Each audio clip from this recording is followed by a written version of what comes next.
warahmatullahi wabarakatuh. Yang terhormat Bapak Ibu Penguji UKIN, perkenalkan nama saya Syafridah Hanum SPD. Saya mengajar di SMA Negeri 1 Kejuruan Muda. Saya mahasiswa PPG Daljab kategori 1 angkatan 3 tahun 2023 Universitas Islam Sumatera Utara. Pada hari ini, hari Senin tanggal 4 Maret 2024, saya akan melaksanakan uji kinerja video UKIN saya. Silakan menyaksikan. Assalamualaikum warahmatullahi wabarakatuh. Siap, Kak. Assalamualaikum warahmatullahi wabarakatuh. Waalaikumsalam warahmatullahi wabarakatuh.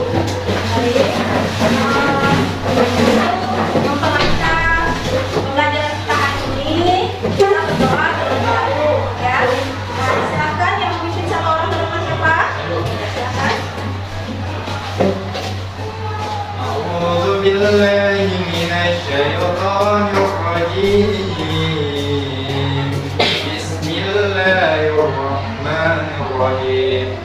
Rabbi israh li sadri wa yassir li amri wa hlul 'uqdatam min lisani yafqahul qawli. Rabbi zidna ilma warzuqna fahman wa amalan sholihan. Alhamdulillah, terima kasih ya Ibu. Ibu absen dulu ya. Siapa nggak datang hari ini ya Ibu? Hadir semua kita? Hadir semua ya.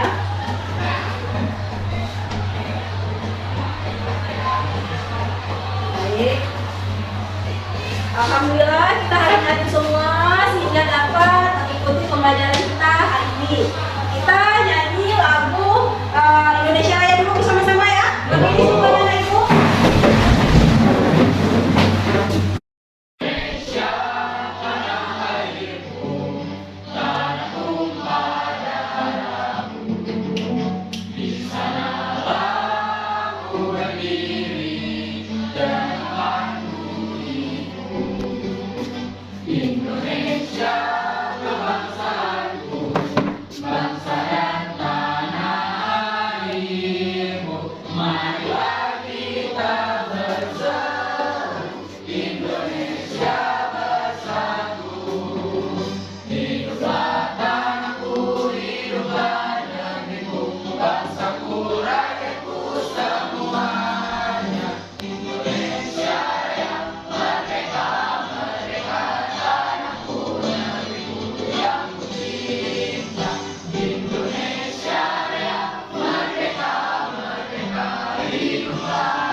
Apa kabar anak Ibu semuanya, sehat? Sehat. Ada yang lagi didaftar hari ini? Ya. Berarti Ibu sendiri ada yang kurang. Tetap semangat ya. Baik. Materi kita hari ini ialah masuknya teori Hindu Buddha di Indonesia. Ya, materi kita hari ini. Tapi sebelum Ibu membahas materi kita hari ini, Ibu mau bertanya dulu, mau tes ingatan kalian dulu tentang materi kita yang sebelumnya. Apa materi kita sebelumnya kemarin itu? Jalur rempah. Jalur rempah, rasa, prasara, dan aksara. Siapa yang masih ingat Ibu? Ibu. Silakan. Jadi pada zaman Praksara, perdagangan rempah-rempah di kawasan Asia Tenggara sudah berlangsung secara luas.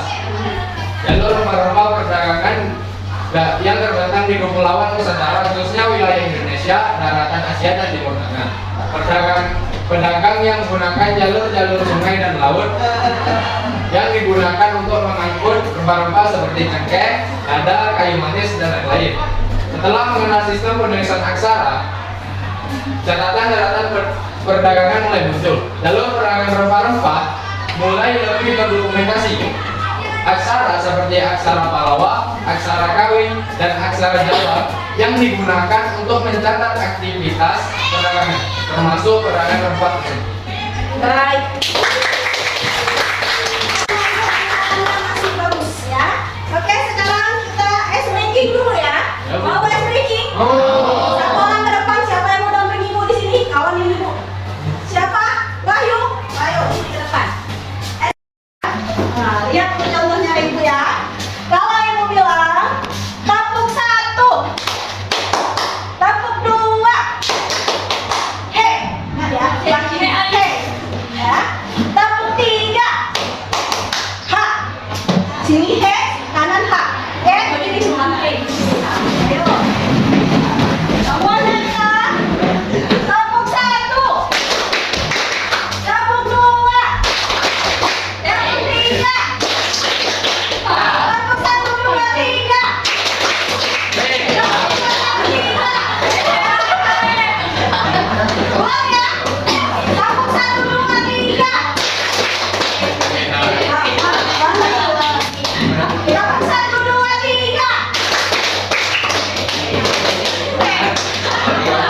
Jadi tujuan pembelajaran kita pada hari teman-teman, yang pertama menjelaskan proses masuknya pengaruh agama Hindu Buddha di Indonesia, dan yang kedua menjelaskan jalur rempah bagi perdagangan dunia pada masa Hindu Buddha.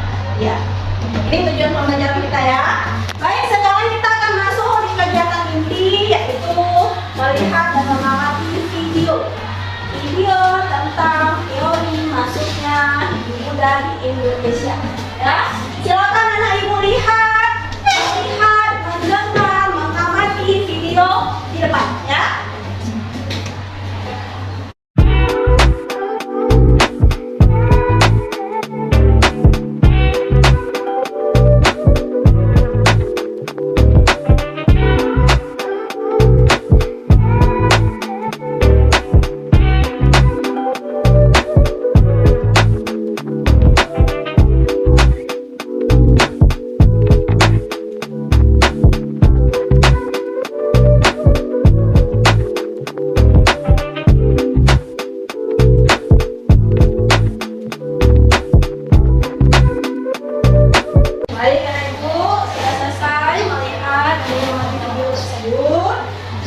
Jadi diharapkan anak ibu itu dapat bekerja sama, mengidentifikasi dan menyimpulkan permasalahan yang muncul ya pada materi kita hari ini.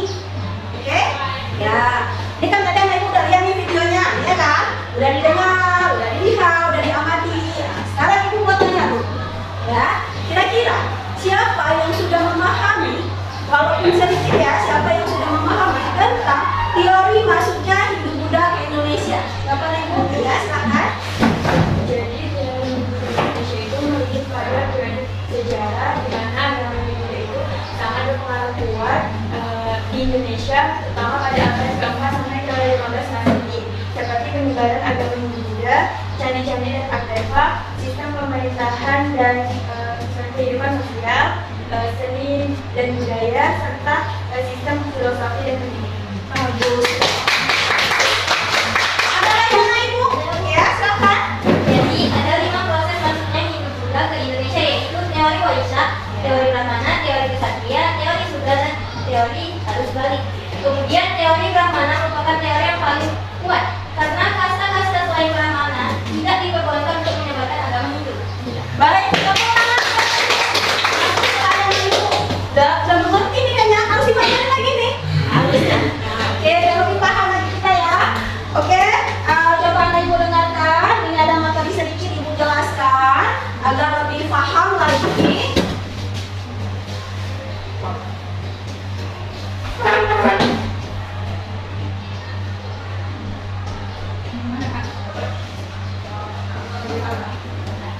Oke, siapa yang mau baca ini anak ibu? Materi kita PPT yang pertama, silakan. Ibu, Ya, di situ juga boleh biar supaya kelihatan. Nah, di situ juga boleh. dengan Nusantara melalui perdagangan pada masa Hindu Buddha, yaitu melalui penguasaan Laut Indonesia. Laut Indonesia mempunyai jalur perdagangan yang memiliki peran penting, terutamanya Selat Malaka yang merupakan jalur penting dalam perdagangan Nusantara. Peran laut berfungsi sebagai media transportasi utama perdagangan dunia pada masa ini. Yang ketiga, Jaringan dagang dan jaringan budaya antar kepulauan di Indonesia yang dihubungkan melalui Laut Jawa sampai Kepulauan Maluku. Jaringan ekonomi dunia pusatnya terletak di sekitar Selat Malaka dan sebagian di pantai barat Sumatera, seperti Barus. Komoditas penting yakni kayu manis, cengkeh, dan pala. oke. Dan yang keempat, ya, kita lihat di sini. Berdasarkan sejarah yang ditulis oleh para sejarawan serta catatan-catatan para penjelajah yang datang ke Kepulauan Indonesia, agama Hindu Buddha sudah mulai berkembang di Indonesia sekitar abad ke-4 Masehi. Ya. Nah, perkembangan kebudayaan Hindu Buddha Indonesia sering dikenal dengan istilah Indianisasi. Nah, istilah ini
Jadi para teori ini masing-masing mempunyai pendapat mereka, ya.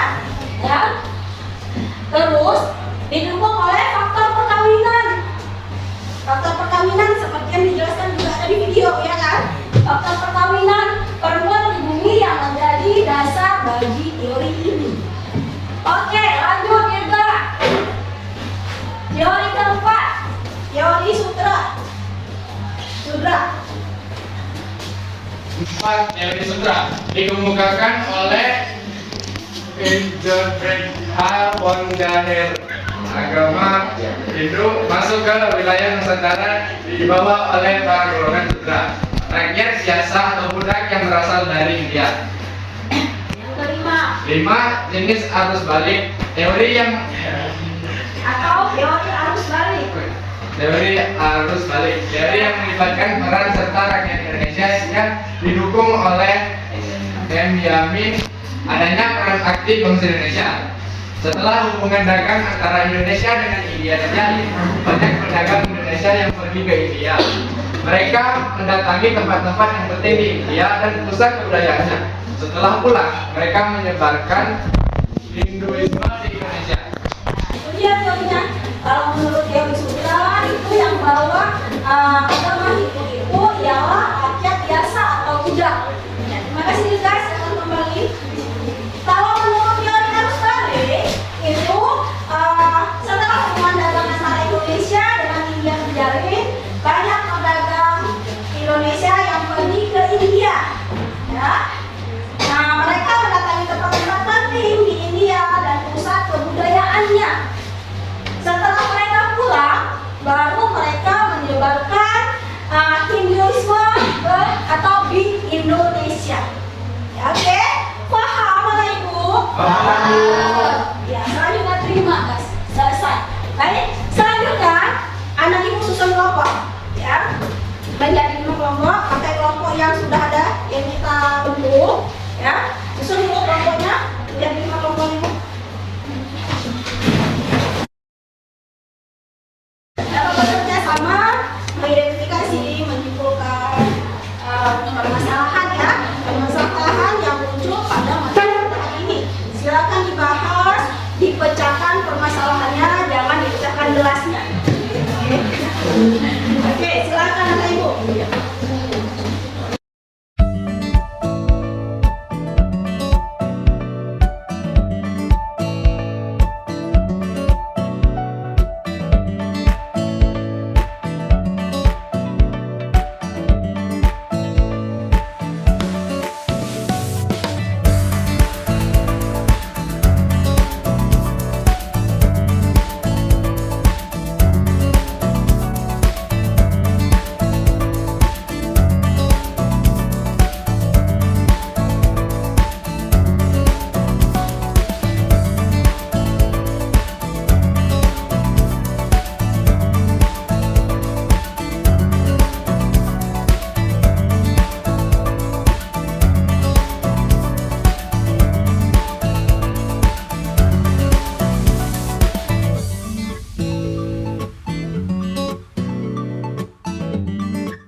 Silakan maju mempresentasikan, memaparkan hasil solusi permasalahan yang sudah kalian temukan. Silakan. Siapa yang mau maju? Silakan.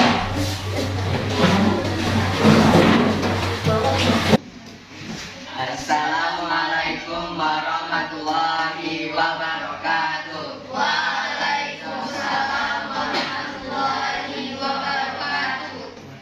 Kami akan menjelaskan terkait teori Brahmana dalam proses masuknya agama Hindu-Buddha di Indonesia. Sebelum kami memasuki kepada penjelasan kami, izinkan kami memperkenalkan diri terlebih dahulu. Nama saya Wandra Mutiara. Nama saya Muhammad Al-Fakri. Nama saya Eko Firdaus. Sebelum masuknya ke penjelasan terkait teori Brahmana, saya akan menjelaskan secara singkat proses agama Hindu-Buddha di Indonesia. Masuknya agama Hindu-Buddha di Indonesia dapat dilalui oleh berbagai jalur: perdagangan, pertukaran sosial, serta migrasi. Dari perdagangan, para intelektual serta para pemuka agama dari India datang ke Indonesia sembari menyebarkan agama serta kebudayaan mereka yang ada, sehingga mempengaruhi keyakinan serta kebudayaan lokal yang asli. Mereka hingga akhirnya timbullah kerajaan-kerajaan Hindu-Buddha di wilayah tersebut yang semakin mengembangkan agama Hindu-Buddha pada masa itu.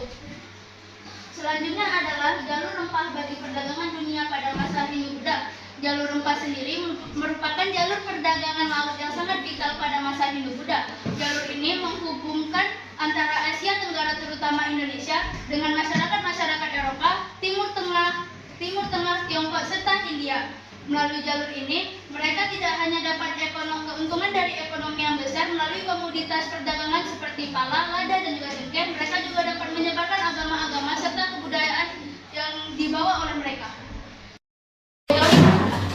Jadi teori Brahmana adalah salah satu teori yang menjelaskan tentang proses masuknya agama Hindu ke Indonesia. Teori ini didasarkan pada peran utama para Brahmana, yaitu kaum intelektual dan pemimpin spiritual dari India kuno dalam penyebaran agama dan budaya Hindu di wilayah Indonesia. Secara rinci, teori Brahmana menjelaskan bahwasanya mereka melakukan perjalanan ke berbagai wilayah di Indonesia sebagai bagian dari upaya untuk menyebarkan agama Hindu. Jadi mereka membawa serta teks-teks suci serta melakukan ritual-ritual keagamaan dan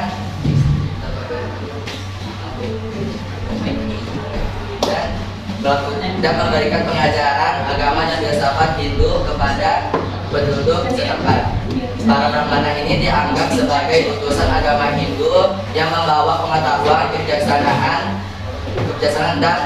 dan keahlian keagamaan kepada penduduk. Nah, selanjutnya kesimpulan yang bisa didapat dari penjelasan singkat kami terkait teori Brahmana adalah, dengan mempelajari teori Brahmana, kita dapat mengetahui bahwa peranan Brahmana atau peranan pendeta sangat besar pada masa Hindu-Buddha saat itu. Mereka membawa ajaran agama, ritual-ritual keagamaan, serta memainkan peran utama dalam menyusun suatu susunan struktur sosial dan keagamaan di masyarakat setempat. Melalui interaksi mereka dengan para elit-elit politik serta masyarakat lokal, mereka sehingga akhirnya keagamaan mereka dapat diterima oleh penduduk-penduduk pribumi dan juga dapat diadopsi. Ada yang mau menanggapi? Mana Ibu? Ya, silakan. Melalui struktur sosial dalam masyarakat Hindu kuno.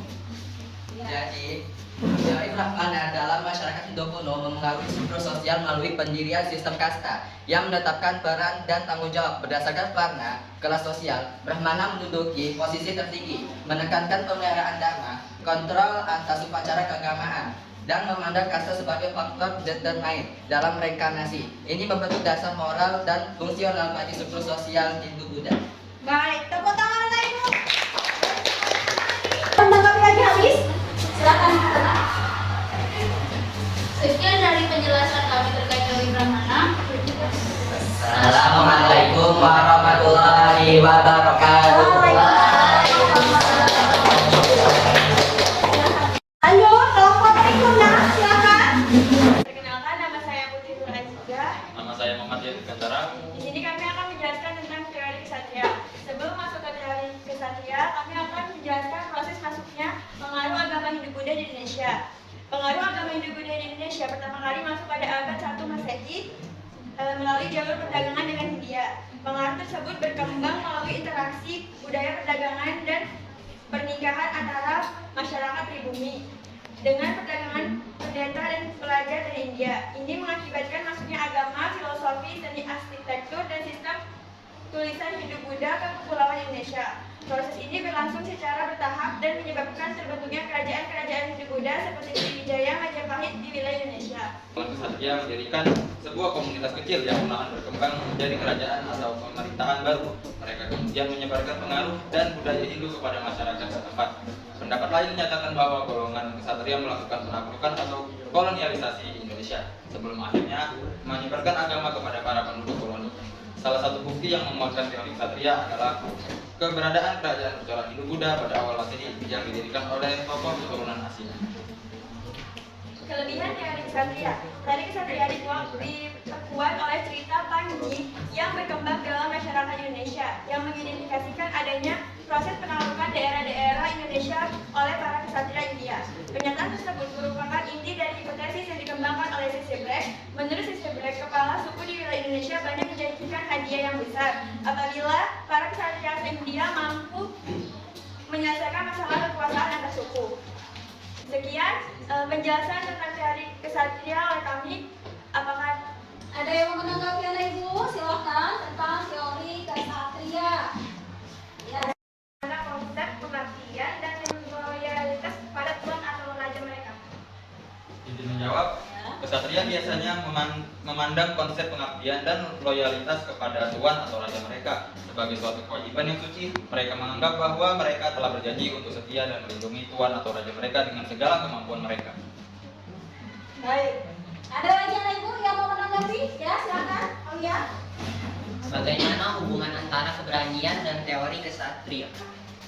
Izin menjawab, hubungan antara keberanian dan teori ksatria sangat erat karena keberanian merupakan kualitas utama yang harus dimiliki oleh seorang pejuang, oleh seorang ksatria dalam menghadapi berbagai tantangan dan pengembangan tugasnya sebagai pembela kebenaran dan keadilan. Gimana? Ya, ada lagi yang mau menanggapi? Silakan. Faktor apa yang memperkuat teori ksatria? Faktor apa? Izin menjawab, yang pertama ada kode etik, kedua perlindungan, ketiga keterampilan bertempur, keempat budaya dan warisan, kelima pengaruh agama, 6 pendidikan dan penelitian, 7 citra romantis. Ya. Bagaimana? Oke, ada lagi yang mau menanggapi? Silakan ibu. Ingin bertanya apa saja kelemahan teori ksatria? Kelemahan teori ksatria yang pertama, tidak semua orang memiliki sifat ksatria yang dianggap ideal. Yang kedua, konsep kesatriaan seringkali dianggap sebagai konsep yang kuno dan tidak relevan dalam masyarakat modern yang cenderung lebih identifikasi dan materialis. Teori ksatria seringkali dihubungkan dengan konsep patriarki dan maskulinitas yang didominan sehingga kurang memperhatikan peran perempuan dalam menjadi ksatria. Terakhir, para ksatria seringkali diidentikan dengan kekerasan atau penggunaan kekuatan fisik untuk mencapai tujuan. Padahal seharusnya ksatria lebih mengutamakan keadilan dan kedamaian. Baik. Ada lagi anak ibu? Ada ya? Tepuk tangan buat silakan kembali Sekian ke tempat. penjelasan dari kami. Lebih dari kurang mohon maaf. Assalamualaikum warahmatullahi wabarakatuh. Silakan Assalamualaikum warahmatullahi wabarakatuh.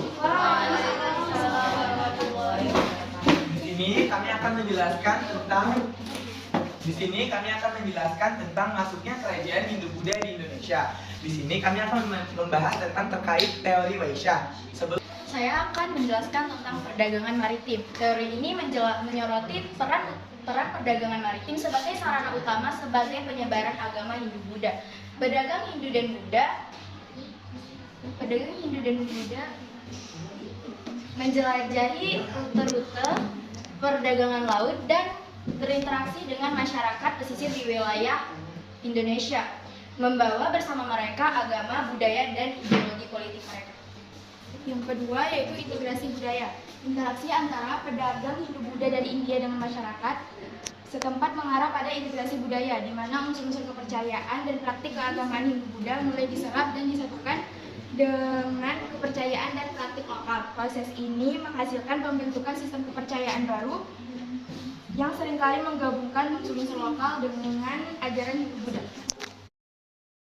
Sini ada yang ingin ditanyakan. Ada yang mau menanggapi? Silakan ibu. Adakah bukti yang dapat Bukti. Izin menjawab. Bukti yang memperkuat teori Vaishya ini adalah terdapat kampung keling, yaitu perkampungan para pedagang India Indonesia yang terdapat di beberapa daerah Indonesia, antara lain Jepara, Medan, Aceh, dan Malaka. Jadi yang memperkuat itu adalah kampung keling. Bagus sekali jawabannya. Ada lagi anak ibu? Izin bertanya kepada kelompok teori Vaishya. Mengapa teori Vaishya merupakan salah satu teori terkuat dalam proses masuknya Hindu-Buddha ke Indonesia? izin menjawab.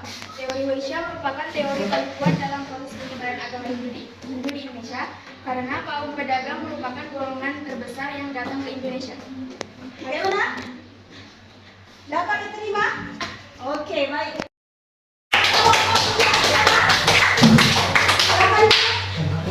Dan yang dapat kami sampaikan, lebih dan kurang kami mohon maaf. Saya akhiri dengan wabillahi taufiq wal hidayah. Assalamualaikum warahmatullahi wabarakatuh. Sekarang lanjut ke rapor kedua. Assalamualaikum warahmatullahi wabarakatuh. Waalaikumsalam warahmatullahi wabarakatuh. Dirinya kami di sini ingin mempresentasikan hasil diskusi kami tentang teori sudra. Teori sudra adalah salah satu dari sejumlah teori yang mengemukakan tentang proses masuknya agama Hindu di Indonesia. Teori sudra dikemukakan oleh seorang keturunan Eropa yang lahir di Surabaya, yaitu Gottfried von Weber. Dia tertarik akan budaya serta sejarah. Menurut Van Weber, teori ini mengungkapkan bahwa agama Hindu masuk ke Indonesia dibawa oleh para kaum Sudra atau Buddha. Masyarakat Sudra melakukan perjalanan ke Indonesia dengan tujuan untuk membentuk kehidupan yang lebih baik lagi. Di India, mereka menjadi seorang Buddha. Bagi para Buddha, memiliki hidup yang lebih baik adalah impian, sehingga tujuan kepergiannya juga mendukung teori ini. Pada umumnya, kaum Sudra akan mengikuti para ksatria yang kalah saat perang dan meninggalkan India. Masyarakat India golongan Sudra yang meninggalkan negaranya bukan bertujuan untuk menyebarkan agama, melainkan memperbaiki taraf kehidupan. Para kaum Sudra tidak memiliki kemampuan dalam berbahasa Sanskerta, serta tidak paham terkait ajaran agama Hindu. Dalam ajaran Hindu, kasta Sudra adalah golongan terendah, sehingga kemungkinan kecil mereka mengajarkan agama Hindu kepada masyarakat yang mayoritas memiliki golongan Brahmana. Selesai? Baik, Ibu kasih kesempatan satu tanggapan. Kita lanjut nomor 5. Siapa yang mau? Silakan. Ya. Bertanya, mengapa teori sudra dapat dikatakan teori yang paling lemah? Karena kaum Sudra dinilai tidak terlalu menguasai ajaran Hindu Buddha. Bagaimana? Oke, Ibu buka lagi satu lagi tanggapan. Silakan. Apa teori sudra? Apa bukti? Sudra. Adanya banyak keturunan India yang bermigrasi di Indonesia untuk mendapatkan kedudukan yang lebih baik. Baik, tepuk tangan buat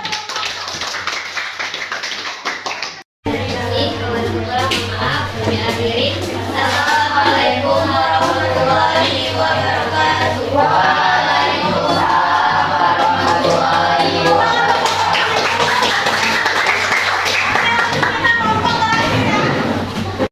Assalamualaikum warahmatullahi wabarakatuh. Waalaikumsalam warahmatullahi wabarakatuh. Kami dari kelompok 5 yaitu tentang materi teori arus balik akan Teori arus balik meyakini bahwa sangat mungkin orang-orang Indonesia yang belajar agama Hindu ke India, sekembalinya ke tanah air akan menyebarkan apa yang dipelajarinya kepada masyarakat sekitar. Salah satu kelebihan teori arus balik adalah ditemukannya prasasti Nalanda di India. Bukti sejarah teori arus balik itu menunjukkan bahwa Raja Baladewa dari Kerajaan Sriwijaya meminta Raja India untuk membangun wihara di Nalanda sebagai tempat bagi para wanita Hindu dan Sriwijaya. Apa yang menguatkan teori arus balik? yang mengeluarkan teori arus balik. Bukti yang dapat memperkuat teori arus balik adalah ditemukannya prasasti Nalanda yang menjelaskan pembangunan wihara untuk pelajar dari Kerajaan Sriwijaya di India. Bagaimana? Oke, baik sekali. Kita tutup ya. Oke, ada lagi? Nah, kita tutup tepuk tangan buat kawan-kawan. Sekian presentasi dari kami sudahi dengan Assalamualaikum warahmatullahi wabarakatuh. Waalaikumsalam warahmatullahi wabarakatuh. Baik, Bapak Ibu, sudah selesaikan presentasinya ya. Jadi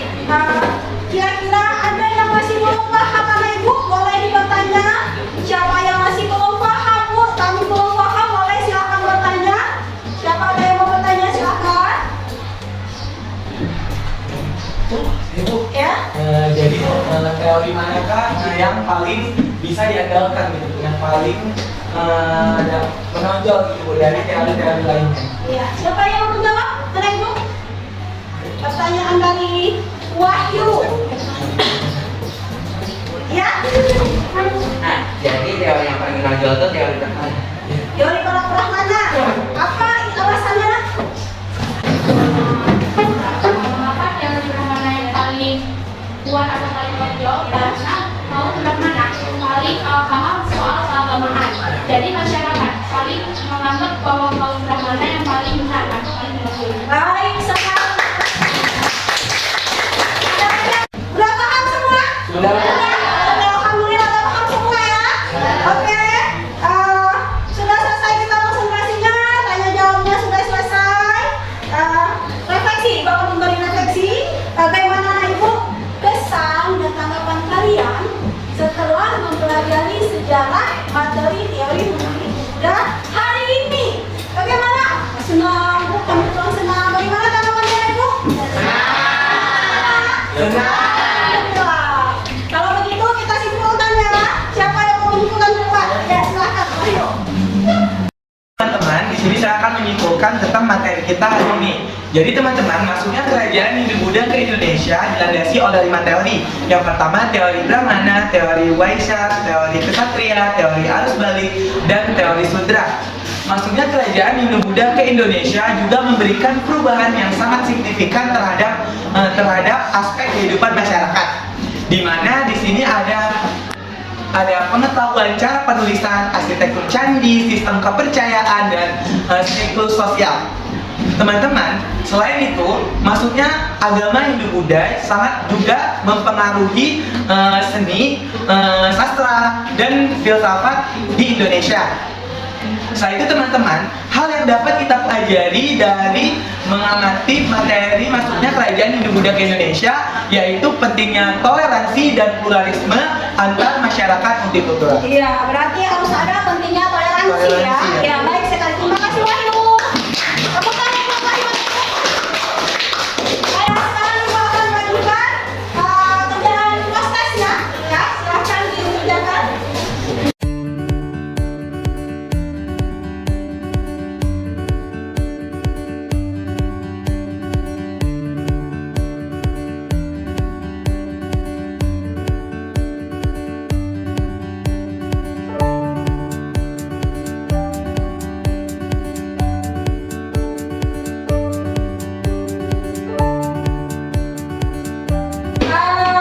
Selesai semua ya. Alhamdulillah. Untuk materi kita berikutnya yaitu kita akan membahas tentang kerajaan maritim Hindu Buddha di Indonesia. Ya, itu materi kita untuk minggu akan datang. Jadi anak ibu udah bisa dibaca-baca nanti materinya di rumah. Oke? Ya. Baik kalau begitu kita akan menyanyikan lagu daerah. Ya. Oke berdiri semuanya ibu siapa yang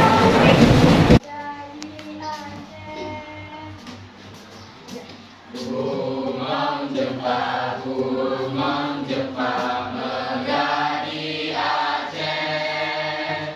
Gumam terlebih indah lagoina. Putih kuning mencampur merah. Gumam si ular indah lagoina. Baik anak ibu, cek absen kembali ya. Masih lengkap semua kita di dalam kelas kan? Yang dibuang tadi nggak ada ya? Semua ya? Oke, baik.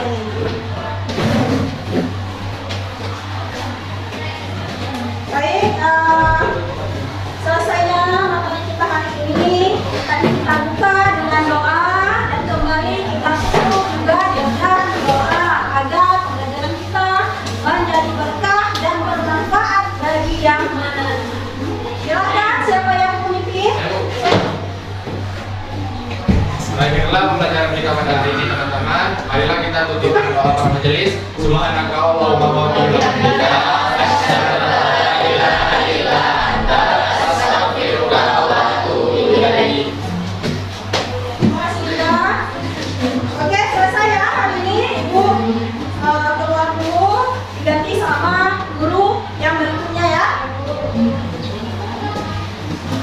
Dakra. Assalamualaikum warahmatullahi wabarakatuh. Waalaikumsalam warahmatullahi wabarakatuh.